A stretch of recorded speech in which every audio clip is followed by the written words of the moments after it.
Uber stock is down more than 25% from its all-time high. Investors are still concerned that autonomous vehicle technology will disrupt Uber's business. But I think Uber stock is a huge opportunity for investors right now. I have it as a 5% weighting in my own portfolio. Today, I'm breaking down everything investors need to know about Uber's recent earnings, and I'll reveal the exact price I'm willing to pay for Uber stock towards the end. Since the start of 2026, Uber stock is down around 9%.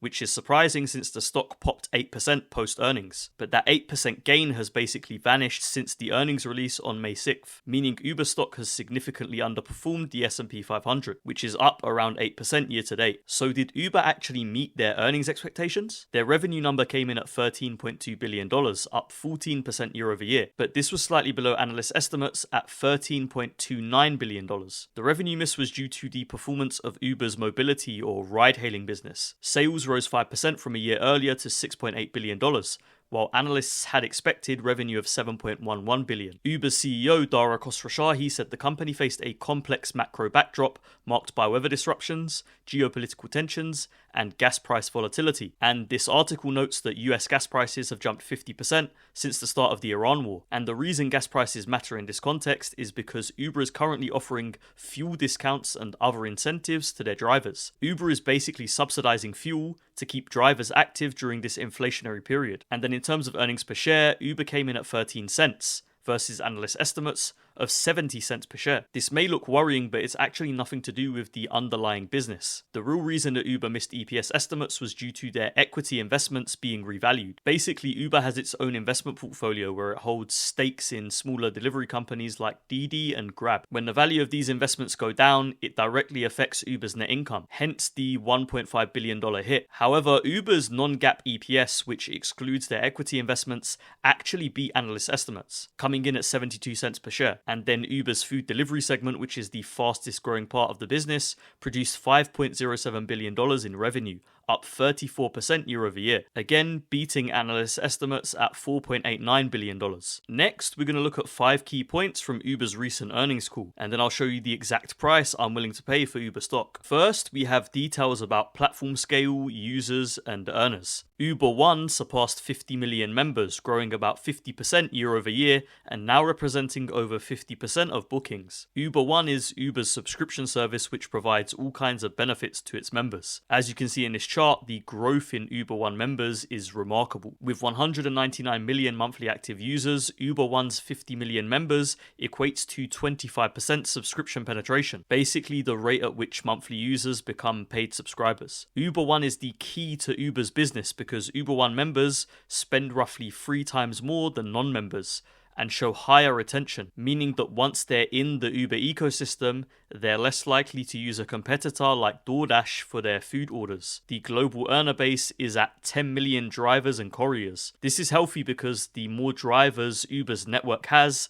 the stronger it becomes. More drivers means lower wait times, which drives higher demand and attracts even more drivers to the network. Cross-platform consumers using both mobility and delivery are growing 1.5 times faster than overall consumers. Again, this is positive because it shows users are choosing Uber for both services, rides and delivery, meaning they're less likely to use a competitor like DoorDash. Nearly $15 billion run rate in delivery gross bookings is now coming from the mobility app. I personally use the mobility app for both rides and food delivery, so I was quite shocked that the run rate is that low. For context, Uber's overall delivery bookings in the last 12 months was $96.5 billion. So $15 billion in bookings coming directly from the mobility app is just under 20%. About 30% of eligible mobility customers have never used Uber Eats, highlighting cross-sell headroom. So here, management is highlighting that there's still a big opportunity in cross-selling between mobility and delivery. Next, we have details about Uber's mobility business and US growth re-acceleration. Mobility showed broad-based strength with record margins and accelerating growth versus last quarter. We can see those record margins in this chart,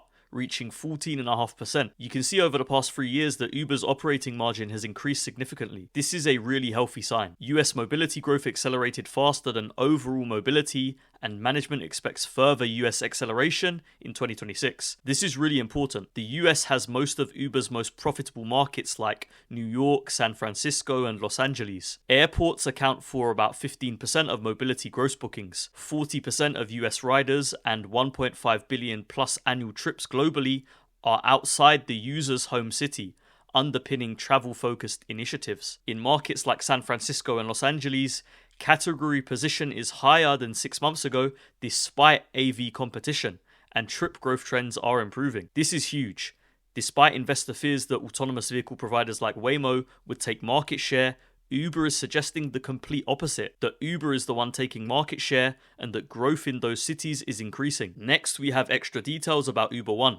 Uber One membership base grew from roughly 30 million to 50 million in a year, adding about 20 million members. As mentioned earlier, the growth in Uber One is just staggering. Uber One benefits include no delivery fees and mobility credits, with economics viewed as structurally better than competing local memberships. New benefits like 10% Uber credits on hotel bookings via the Expedia partnership, additional 20% discounts available at a rolling set of 10,000 hotels, no fees above $60 basket on grocery, global recognition of benefits for members when they travel. Here we see the first mention of Uber's partnership with Expedia. Uber's been eyeing a serious push into hotels for a long time. They even considered acquiring Expedia back in 2024. Uber's current CEO, Dara Khosrowshahi, was previously the CEO of Expedia from 2005 to 2017. In the press release for the Expedia partnership, Dara said, "Uber is becoming an app for everything, helping people go, get, and now travel all in one place. We're all living through a moment of real cognitive overload.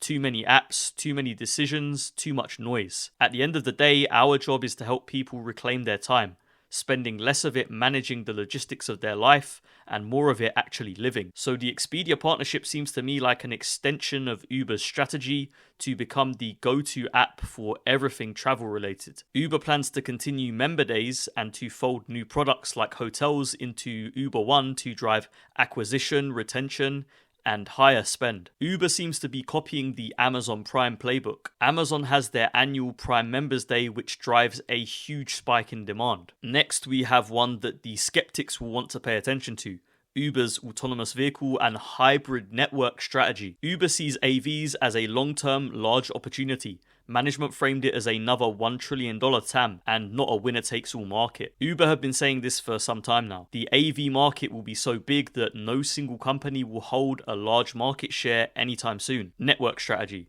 a hybrid network of human drivers and AVs, where both human driver earnings and AV usage can increase. Over 30 AV partners across mobility and delivery. AV mobility trips grew more than 10x year over year, on track to be live with AVs in up to 15 cities by year end 2026, with more to follow. So Uber's vision is to become the go-to network for both human drivers and AVs. AV adoption will take time. We may have multiple decades before human drivers are phased out completely, but I like Uber's hybrid network strategy.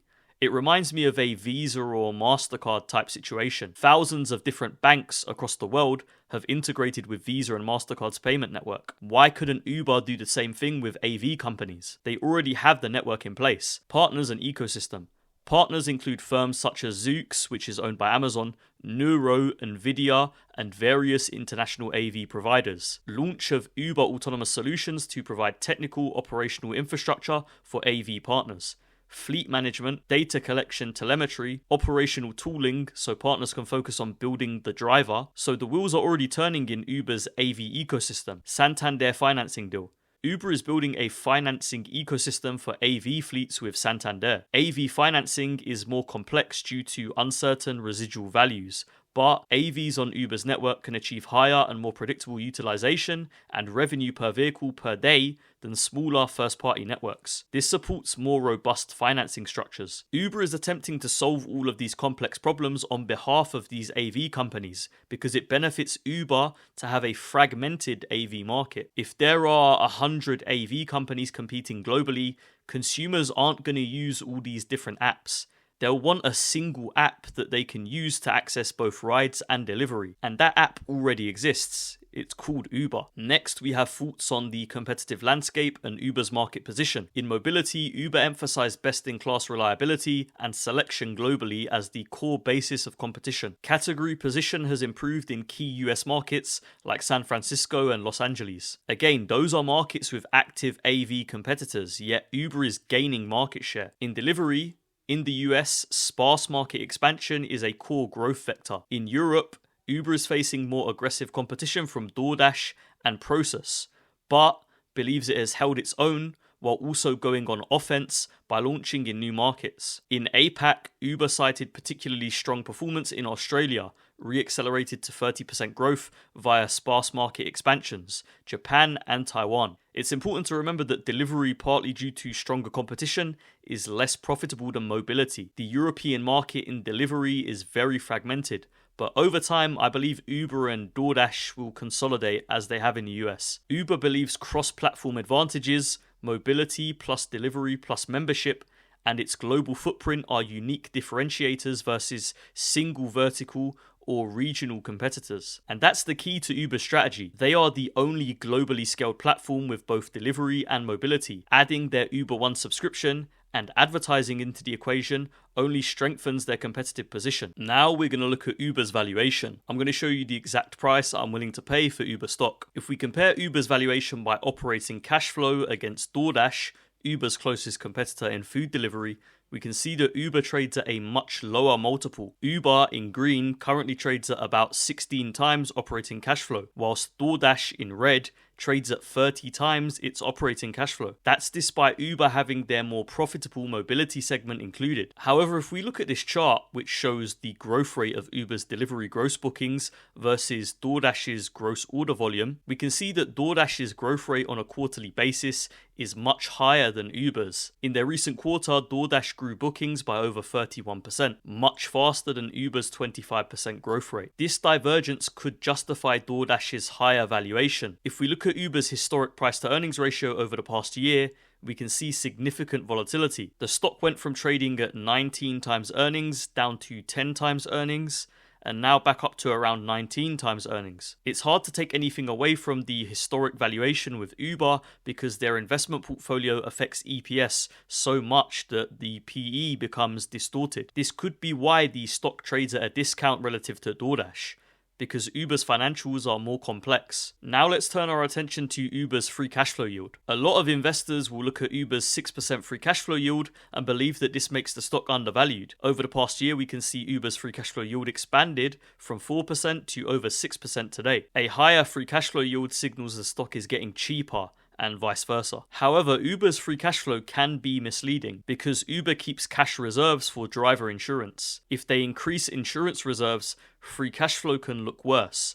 But if they decrease insurance reserves, this boosts free cash flow. Next, let's head over to the DCF calculator on Qualtrim to find out the return Uber stock could provide for investors if bought at today's price. I'm going to use earnings rather than free cash flow to value Uber stock due to what we discussed earlier. We have to come up with assumptions for Uber's earnings per share growth rate over the next 5 years and an appropriate PE multiple for the stock to trade at. But first, we're going to make an adjustment to the EPS number that the valuation model is based on. As we discussed earlier, Uber's GAAP earnings per share is impacted by the company's investment portfolio. So instead of using their GAAP earnings per share for our valuation model, we're going to use their non-GAAP EPS. As we can see on this slide from Uber's investor presentation, their non-GAAP EPS grew 44% year over year. So if we add the last 4 quarters together to get the trailing 12-month figure, we have $2.68 per share. Now for our earnings per share growth rate. There's a few things to consider. First is that Uber have been buying back shares at a decent rate. The company bought back over 2% of their total shares outstanding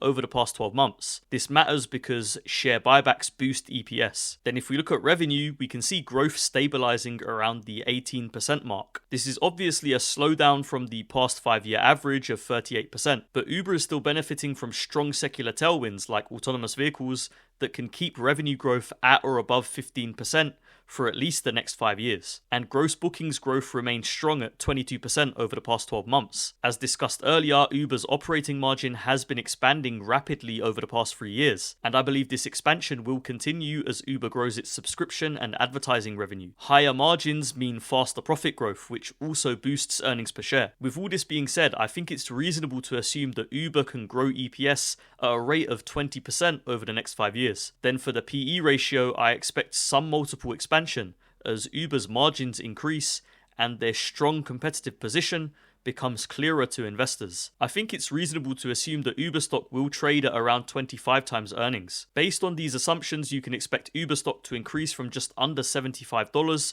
to $166 per share over the next 5 years. That's a 2x increase or 17% annualized growth. Uber is clearly becoming one of the market's strongest compounding machines. All of the numbers show the company is continuing to execute, and I believe at some point investors will have to accept the fact that Uber is a beneficiary of autonomous vehicles rather than a company destined for disruption.